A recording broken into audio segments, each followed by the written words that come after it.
Hi guys! Good day! Kumusta kayong lahat? So, andito kami ngayon. Nag-iintay kami ni Ava ng kuya niya na paglabas ng school. So, andito kami ngayon nag-iintay. Let me just... So, kumusta po kayong lahat? Long time no see but now see now. Sinaw ang itlog. Anyway, magandang panahon, medyo cool siya, hindi siya masyado mainit. Tapos masarap. Hindi siya masyado mainit. Ito yung paborito kong season, ano siya, spring. Kasi sa araw mainit, sa gabi malamig. Kaya nakakatuwa siya. 'Di ba ano, Eva? Summer man lahat mainit.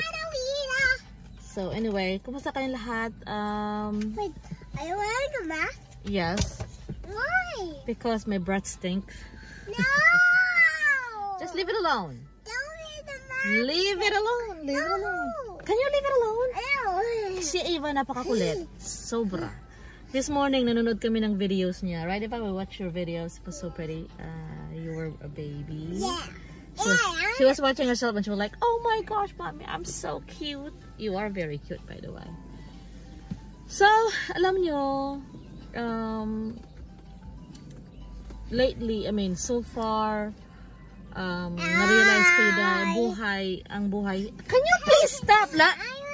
Do you want me, like, seriously, go with your iPad, I mean, go watch your iPad.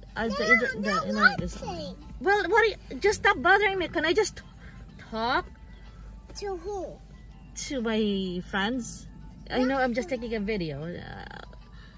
But can you just let me be? Let me just record for like a couple minutes before Kuya gets out.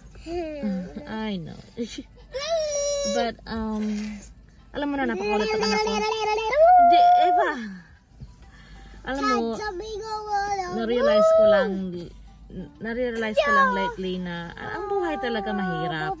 Meron tayong mga struggles, iba-iba yung ating mga struggles sa buhay. Ava!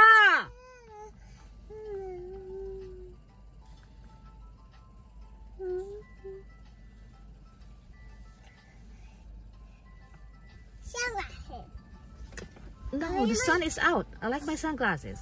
Jimmy! You have your sunglasses. Let me get your sunglasses. I have one right here. I have one in my bag. We better put them on because I know every time I give them to you, you don't wear them. Me on the other hand, I like my sunglasses. I like, especially when the sun is out here. Where is the other one? I don't know. They're everywhere. They're all over the place. So you don't really take care of your glasses. I do. I need to get one for when we go on vacation. Anyway, see, the sun is out. The sunglasses, that's what it's for, to protect your eyes from the sun rays. Can we go to the pool? Eva, the water is still freezing. Malamig pa rin ang tubig. It's very cold kasi malamig pa rin. It's only in the 50s at night. So anyway guys, alam niyo kasi dati lagi ako nagko-complain here, complain there, ganyan-ganyan. Pero sa totoo lang, hindi tayo dapat mag-complain kasi buhay naman talaga is unfair, diba? Talaga namang unfair ang buhay eh. Tsaka iba-iba tayo ng mga opinion, iba-iba tayo ng mga views.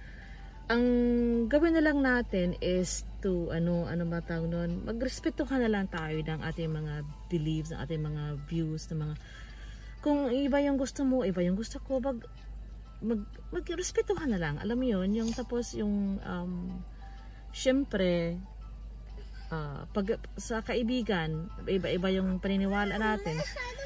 That shouldn't affect our friendship, diba? Ayaw mo. Ay, kulit. So anyway, malapit na lumabas si Justin. Itong anak ng babae, napakakulit. Sobra. Although I like yung time namin na dalawa na bago siya mag-school sa September, nag-spend kami ng time every day. Lagi kami almusal sa where do we eat breakfast every morning? Huh? Where do we eat every morning? Pupunta kami sa Dunkin Donut. Yun yung aming go to every morning, mommy daughter day. Can you not press the button? Am I ever going to finish my videos? I don't think so. Well, anyway. So yun, iba-iba yung struggle natin sa buhay. May iba yung mga health issues, yung iba financial, which lahat tayo nakaka-relate sa mga financial na struggle ng ating buhay. Ang pinipray ko lang sa Panginoon na kahit na nagsistruggle tayo sa mga kung ano-ano natin sa buhay, pinapanalangin ko lang sa Panginoon na sana gabayan lang niya, patnubayan niya ang aking mga mahal sa buhay, ang aking mga magulang, lalo na tumatanda na, mga kapatid, mga pamangkin, mga mahal ko sa buhay. Lahat ng mga mahal ko sa buhay, lalo na yung aking dalawang anak tsaka asawa.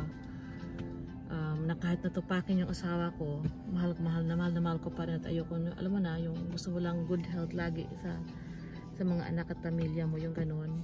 So, na-realize ko na, alam mo, magiging grateful na lang ako at maging thankful na lang sa mga kung ano meron ako at kung ano meron ng pamilya ko, at pinagdadasal ko na lang sa Panginoon na